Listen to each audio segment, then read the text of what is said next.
Au sommaire de ce journal, la 58e assemblée annuelle du groupe de la Banque africaine de développement, dirigeants politiques africains, économistes défenseurs de l'environnement sont réunis pour plancher sur les méthodes de financement pour le climat et la croissance verte.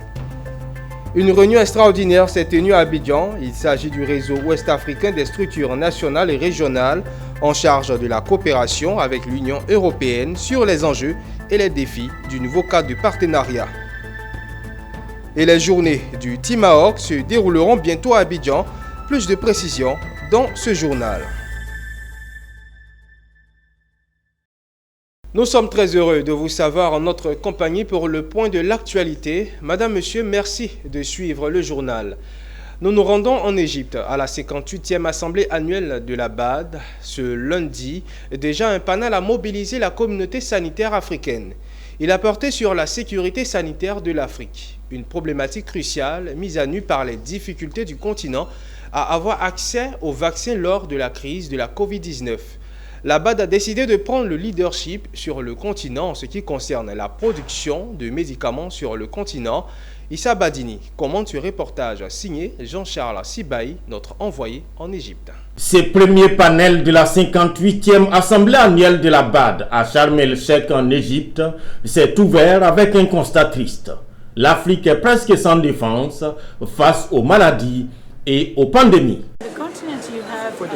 You have a lot of drug producing companies, and you also now have many vaccine producing companies, but these companies, they are simply doing fill and finish and formulation capacity. So and many of them are struggling actually to access the markets. Even the African market is not easily accessible to African companies. And this is a problem because to really sort of make sure that these companies survive and sustain and expand their production, we really have to increase their capacity to produce new products, and we need to enhance their capacity to access African markets. So very important is to focus on technology partnerships. Very important is to see how African pharmaceutical companies can have new partners who actually help them to technologically upgrade and move beyond what they're producing just now. So many companies are producing just one or two products. So when there is low demand for these products, then they suffer. They have huge economic losses. So this technology partnerships is important because it will help them to expand their production to many products. L'Afrique a désormais son nouveau général d'armée pour la conduire à la victoire vers l'indépendance sanitaire du continent. Et ce général, c'est le docteur Akinwumi Adesina, président de la BAD, Banque africaine de développement. Présentant la vision de l'institution dans cette nouvelle guerre, le président de la BAD dira que l'Afrique doit disposer d'un système de défense de la santé qui doit inclure 3 grands domaines. La refonte de l'industrie pharmaceutique, la construction d'infrastructures de santé et la fabrication de vaccins. La BAD a véritablement pris le leadership et a même mis en place une initiative en ce sens. Initiative portée par la Fondation africaine de technologie pharmaceutique. Je pense que la solution, ce serait de faire des investissements, c'est-à-dire investir dans des pôles d'excellence, permettre, n'est-ce pas, la circulation, n'est-ce pas, avoir des connaissances, des cerveaux. Il faudrait que les Africains comprennent que des solutions ne peuvent pas être résolues par pays. Il faut qu'ils comprennent que les gens doivent venir ensemble, travailler ensemble pour pouvoir résoudre ce problème. Donc je pense qu'il faudrait penser à un modèle qui permet à l'Afrique de regarder ces problèmes et de les résoudre. Et faire des investissements, être clair dans les investissements. Cette initiative de fabrication de vaccins sur le continent bénéficie d'un soutien des pays amis à l'Afrique. Des pays qui ont vite compris que personne n'est à l'abri de la maladie et que chaque continent doit être soutenu pour mieux faire face aux chocs sanitaires amenés à arriver à tout moment. C'est le cas de l'Allemagne. Pour l'Afrique, pour nous, c'est très important de supporter la production africaine pour la production du médecin et la production du vaccin pour le continent. Et nous avons une initiative en Europe, c'est Équipe Europe et Allemagne forment une grande part de cette équipe et nous supportons l'Afrique. La Fondation africaine de technologie pharmaceutique est une institution indépendante. Elle compte améliorer l'accès de l'Afrique aux technologies de fabrication de médicaments, de vaccins et d'autres produits pharmaceutiques. Elle travaille avec les entreprises du secteur privé, des instituts de recherche et des gouvernements. Toujours en Égypte, ce mardi s'est ouvert à Sharm el-Sheikh la 58e assemblée annuelle du groupe de la Banque africaine de développement. Dirigeants politiques africains, économistes, défenseurs de l'environnement et organisations non gouvernementales sont au pied du mont Sinaï pour trouver des réponses à une quête actuelle sur le continent. Comment mobiliser le secteur privé pour financer le climat et la croissance verte? Le président de la République arabe d'Égypte, son Excellence Abdel Fattah al-Sisi, a présidé la cérémonie officielle d'ouverture des assises. Il avait à ses côtés plusieurs chefs d'État et de gouvernement. Le compte-rendu de notre envoyé spécial Jean-Charles Sibaï, commenté par Mondésir Nascimento. Les drapeaux des 54 pays africains membres de la BAD et des 28 pays non régionaux flottent depuis ce mardi au Sharm el-Sheikh Convention Center où se tiennent du 22 au 26 mai la 58e assemblée annuelle de la BAD et la 49e assemblée du FAD. Une cérémonie présidée par le président de la République arabe d'Égypte, son Excellence Abdel Fattah al-Sisi, qui avait à ses côtés plusieurs autres chefs d'État et de gouvernement. Mobiliser les financements du secteur privé pour le climat et la croissance verte en Afrique, c'est le thème choisi pour les assises. Un thème salué par le président al-Sisi qui a dit l'attente de tout un continent quant aux conclusions des assises de Sharm el-Sheikh. À l'ouverture de la rencontre, les participants ont été édifiés sur les potentialités du continent et sur les dégâts causés par les changements climatiques, incendies, sécheresses, inondations, montée des eaux, mais aussi sur les opportunités réelles à investir dans la croissance verte. Faisant le constat du sous-financement de cette économie par les institutions et les autres pays pollueurs, le président de la Banque africaine de développement, Dr Akinoumi Adesina, compte désormais sur le secteur privé pour financer la croissance verte. Donnant le ton des débats, le président de la Commission de l'Union africaine, Moussa Fakir Mahamat, a invité les États à opérer des réformes urgemment s'ils veulent attirer des secteurs privés à financer leur croissance. Quant au président des îles Comores, son Excellence Azali Assoumani, par ailleurs chef de l'Union africaine, il a réitéré son vœu de voir les institutions financières internationales autoriser des tirages spéciaux verts pour justement financer la croissance verte sur le continent. Cette 58e assemblée annuelle du groupe de la Banque africaine de développement sera également l'occasion de diffusion des connaissances entre les autorités de haut niveau, les différents responsables d'institutions bilatérales et multilatérales, des scientifiques et des organisations de la société civile. Voilà pour les temps forts de la cérémonie d'ouverture de la 58e assemblée annuelle du groupe de la BAD en Égypte. Suivant à présent quelques réactions des délégués et participants. Africa's share of global pollution is so minute compared to what others have been doing like China, United States and Europe. But in the long run, Africa is the one that's suffering it the most. So there is this expectation, and I do expect that Africa will move from talking to doing. We should move from all talks every year and start doing something. But while we are waiting for the other people, like the Europeans and the Chinese and Americans to come to our aid, there are also some things we can be doing on ourselves to control issues of pollution, to control issues of climate change. Well, the meeting is focused on mobilizing private financial resources to support climate change. So my expectation is that there will be discussions between multilateral development institutions, the private sector in Africa, and the global private sector to find ways of financing adaptation to climate change in Africa. Il est capital, c'est un thème majeur. On commence une grande conversation. Je pense que le changement climatique, évidemment, nous sommes tous victimes, notamment nos PME. Elles souffrent, elles ont besoin d'accompagnement, probablement en appui institutionnel au départ, en don, pour pouvoir changer. Une entreprise qui tourne au diesel, au groupe électrogène, il faut l'accompagner pour qu'elle puisse être à des énergies beaucoup plus renouvelables. etc., etc. Donc c'est une conversation qui commence et la Banque africaine est très heureuse de prendre le leadership sur le continent sur ce sujet-là. Et retour en Côte d'Ivoire. Le réseau ouest-africain des structures nationales et régionales en charge de la coopération avec l'Union européenne était en réunion extraordinaire depuis hier lundi à Abidjan. Tenu sur le thème enjeux et défis du nouveau cadre de partenariat entre l'OEACP et l'UE, cette réunion a permis de faire un bilan des relations avec l'Union européenne et de s'informer du nouveau cadre de coopération. Koné Nanourgo et Ezekiel Siri. Enjeux et défis du nouveau cadre de partenariat avec l'OEACP et l'Union européenne. C'était le thème de cette réunion extraordinaire du réseau ouest-africain des cellules nationales et régionales en charge de la coopération avec l'Union européenne, tenue à Abidjan du 22 au 23 mai 2023. À la table de séance, le ministre ivoirien de l'économie et des finances, l'ambassadeur de l'Union européenne en Côte d'Ivoire, la commission de la CEDEAO et de l'UEMOA ainsi que l'ensemble des pays de l'Afrique de l'Ouest et de quelques pays de l'Afrique centrale comme le Cameroun et la République démocratique du Congo. Une réunion qui a permis de faire le bilan des relations Afrique-Europe, mais aussi de s'imprégner du nouvel accord de coopération de l'Union européenne basé sur le voisinage, la coopération au développement et la coopération internationale. Nous avons donc co-créé ensemble le nouveau accord, donc nous étions sous l'accord de Cotonou pendant 20 ans, et nous avons négocié un nouvel accord qui justement met en avant cette idée de partenariat, donc d'égo à égo,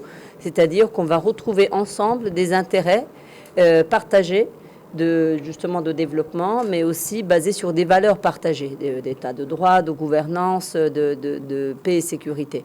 Donc c'est ça le nouvel accord qui est presque en train d'être signé. Quand on regarde, on fait le point également de notre coopération avec les différents partenaires, il est clair, ici comme ailleurs, au niveau du continent africain, que l'Union européenne apparaît comme le partenaire bilatéral ou multilatéral le plus important, puisqu'il fonctionne maintenant en équipe. Il y a une équipe pays, Union européenne, le partenaire le plus important dans ce que nous faisons. Et elle vient de le dire également, nous avons un plan national de développement qui couvre la période 2021-2025 avec des axes stratégiques. Donc le soutien de l'Union européenne vient en fait soutenir les grands axes de ce plan national de développement. En plus du partage d'expériences, ces 2 jours de rencontres ont permis aux structures nationales et régionales chargées de la coopération avec l'Union européenne de faire des recommandations afin de pérenniser les acquis de l'accord de Cotonou. Le meet-up du génie civil organisé par la maison Hope s'est tenu ce vendredi dernier à Abidjan et a réuni plusieurs acteurs du domaine des bâtiments. Cet événement a été marqué par la thématique « Quel est l'apport du génie civil dans le développement de notre pays ?» C'est un rendez-vous qui s'est voulu une plateforme en vue de créer un réseau de professionnels du bâtiment en Côte d'Ivoire et en Afrique. Le compte-rendu de Michel Brou et Augustin Kra. Ce sont des ingénieurs, entrepreneurs, gestionnaires de projets, étudiants et enseignants qui se sont retrouvés pour échanger sur différents sujets liés à leur domaine d'activité lors du meet-up du génie civil. Un rendez-vous qui vient renforcer les liens entre les différents professionnels et promouvoir cette activité essentielle pour le développement du pays. Un cadre idéal perçu comme une invitation à l'endroit des acteurs clés de cette corporation à se constituer en réseau pour être une force de proposition de services de qualité qui répondent aux normes de construction. Le meet-up du génie civil est un événement qui va se faire de façon périodique avec des partenaires fournisseurs de matériaux de construction, des industriels, avec des entreprises de construction, avec des ingénieurs, des techniciens, des ouvriers bâtiments, des ouvriers qui interviennent dans le génie civil. J'invite tous les professionnels du génie civil parce que cette plateforme est pour tous les professionnels du génie civil, tous les réseaux qui existent déjà au niveau du génie civil, à nous retrouver, à nous rejoindre sur la plateforme. Le milieu du génie civil fait peur à des usagers. Je l'ai dit pendant la conférence, 3% seulement d'Ivoiriens font confiance à ceux qui construisent. Ils ont envie de construire eux-mêmes leur maison. Donc il faut qu'on les rassure davantage. Un grand intérêt a été porté à ce rendez-vous qui a enregistré la présence de partenaires et du ministère de tutelle. La Côte d'Ivoire a vraiment besoin de spécialistes dans ces différents secteurs-là. Et cette école Polytech est vraiment la bienvenue. Et le ministère encourage en réalité tout cela. Chaque fois que ça se fait dans les règles là, chaque fois que ça se fait en adressant ce type de courrier d'invitation au ministère, nous on les accompagne à mieux s'organiser. Aujourd'hui, en immobilier, nous voyons que la Côte d'Ivoire est en développement. Il faudrait donc accompagner tous les acteurs de l'immobilier. Le Meetup du génie civil s'est donné pour ambition de favoriser l'échange et la collaboration entre les différents acteurs du secteur et l'ensemble de la communauté du génie civil. Dans une Côte d'Ivoire en parfaite mutation, la région du Cavali ne veut pas rester en marge. Ce lundi, la présidente du conseil régional du Cavali, Anne-Désirée Oloto, ministre de la fonction publique et de la modernisation de l'administration, a initié une tribune d'échange entre les filles et fils du Cavali. Objectif, mobiliser les élus, les cadres de la communauté ouai, les présidents de mutuelles de développement, les responsables des partis politiques pour la paix et le développement dans la région. Ce qui a donc nécessité à faire le bilan des actions du conseil régional au bénéfice des populations et soutenu par le gouvernement ivoirien. Zeynab Dosso et Tima Traoré pour plus de précisions. Le palais de la culture de Treichville a cédé sa place le lundi 22 mai pour devenir la région du Cavali. Les élus locaux, les cadres de communauté ouai, les présidents de mutuelles de développement, les responsables des partis politiques, tous étaient réunis pour parler de paix et le développement dans le Cavali. Une rencontre à l'initiative de Anne-Désirée Oloto, présidente du conseil régional du Cavali, soucieuse des enjeux, défis et grands projets structurants pour un Cavali plus rayonnant. La ministre a fait le bilan des actions du conseil régional au bénéfice des populations, notamment dans le domaine de l'autonomisation des femmes, de la santé et des infrastructures. Cet exercice démocratique ne vient pas perturber la quiétude des populations. Engagé pour la paix et pour le développement, j'ai engagé aujourd'hui les forces vives de la diaspora et d'Abidjan à la paix et au développement. Et je travaille au quotidien pour que les populations résidant dans le Cavali préservent ce bien commun.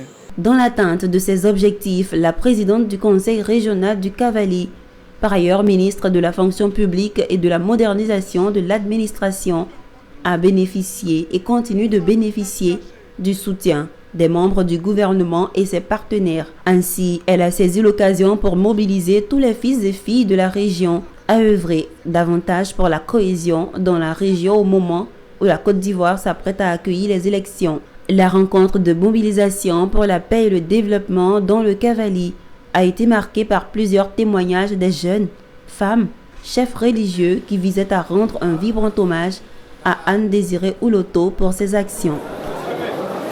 Et en enseignement supérieur, l'École nationale de la statistique et de l'économie appliquée et ses partenaires, notamment la BCAO et le COFEB, ont récemment lancé une formation dédiée aux étudiants. Cette formation portera notamment sur la réglementation baloise, COFEB, ENCA, mais également sur la réglementation bancaire dans l'UEMOA.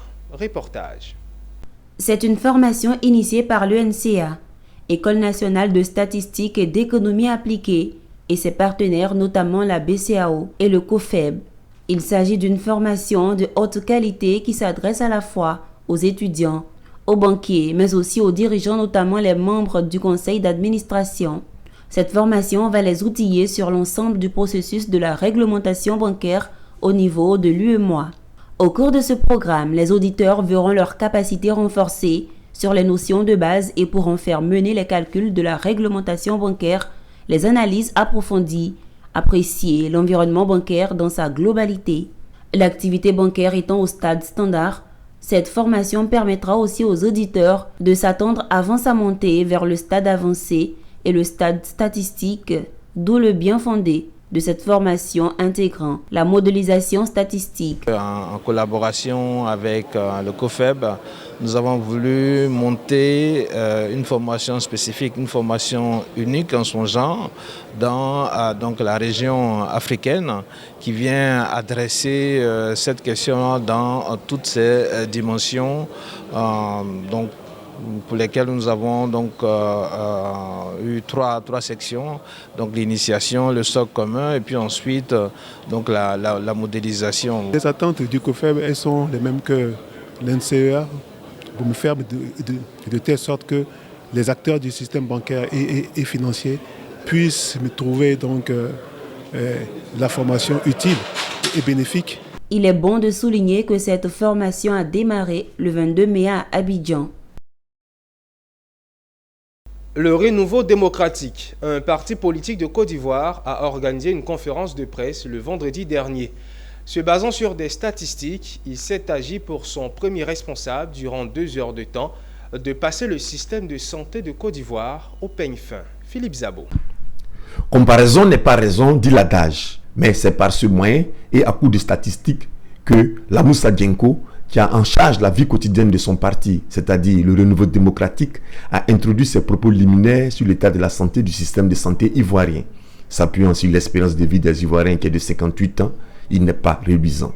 La santé est très importante dans notre programme, en mesure où nous sommes 186e au monde en matière d'espérance de vie. Et ça, c'est très grave. L'Ivoirien vit 58 ans en moyenne, contre peut-être 86 ans pour certains pays, Hong Kong, la France, etc. Nous avons un travail profond au niveau de la santé. Pour connaître la santé d'un pays, le premier indicateur même, c'est l'espérance de vie des gens. Parce que pour avoir cette vie, il faut avoir des centres de santé, faire de la médecine préventive, des spécialistes. Si vous avez ça, l'espérance de vie des gens devient beaucoup plus grande. Nous sommes 186e. C'est très alarmant. À tous ces problèmes, le Renouveau démocratique a donné des pistes de solutions. Le Renouveau démocratique était à sa 3e conférence de presse. Il compte en organiser 8 pour donner son point de vue sur tous les sujets brûlants d'actualité concernant la Côte d'Ivoire et le monde. Vous êtes un imprimeur ou utilisateur de solutions d'impression. Vous avez des besoins en conseil ou en matériel d'impression.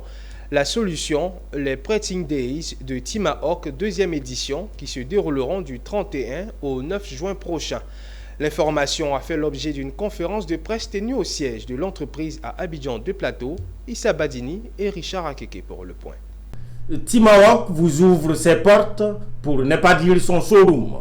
Ici, un aperçu de ce qui va se passer du 31 mai au 9 juin prochain. Et c'est à l'occasion des Printing Days édition 2023, objet de cette conférence de presse. Conférencier du jour, le directeur général de Timahawk, entouré pour la circonstance de ses plus proches collaborateurs. Les Printing Days sont l'occasion pour nous de montrer au monde de l'impression notre savoir-faire dans les systèmes d'impression numérique.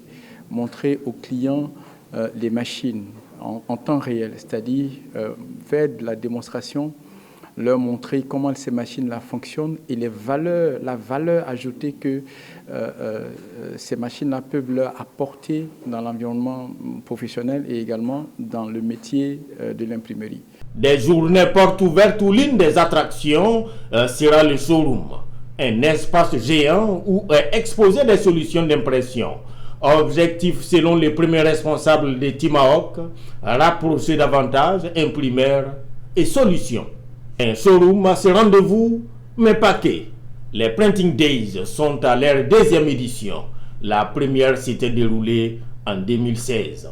Fondé il y a 18 ans, Timahawk s'est spécialisé dans la vente et la commercialisation des produits d'impression, allant des imprimantes jusqu'aux machines industrielles de production.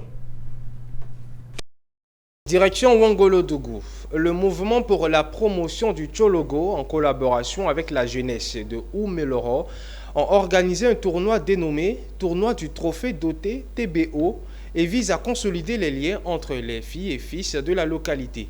En marge de cette activité, le MPT a offert une pompe à motricité humaine à un village et une clôture, des latrines et un espace de jeu à la maternelle de Oumeloro. Reportage Ouattara Daouda. La finale de la 2e édition du tournoi de la cohésion sociale et de la fraternité, doté du trophée Ténébrahima Ouattara, organisé par le mouvement pour la promotion du Tchologo, MPT, présidé par Larios Koulibaly, fils et cadre de Ouameloro. Une cérémonie qui s'est tenue au stade municipal à drainer des monde, venus des villages et campements de Ouameloro pour assister à cette finale. Le football étant un facteur de rassemblement, de l'union et de cohésion sociale, le coup d'envoi a été donné par Traoré Bamoudien, DG de l'AGFOA, premier vice-président du conseil régional du Thiologo, président de la cérémonie. Nous avons des jeunes frères qui œuvrent au quotidien, nuit et jour, non seulement pour le rayonnement de son image, mais pour envisager, pour pouvoir l'accompagner dans cet effort de développement. Et c'est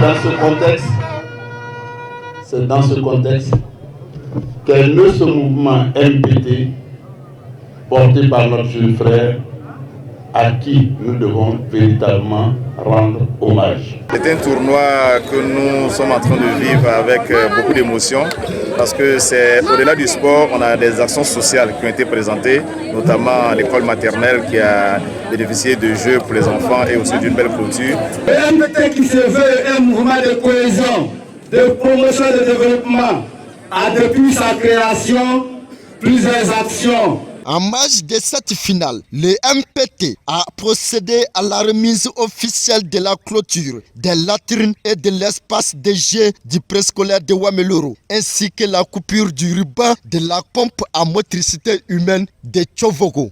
Cette édition de l'information s'achève ici. Vous pourrez la retrouver sur nos pages officielles. D'ici là, portez-vous bien et merci de votre aimable attention.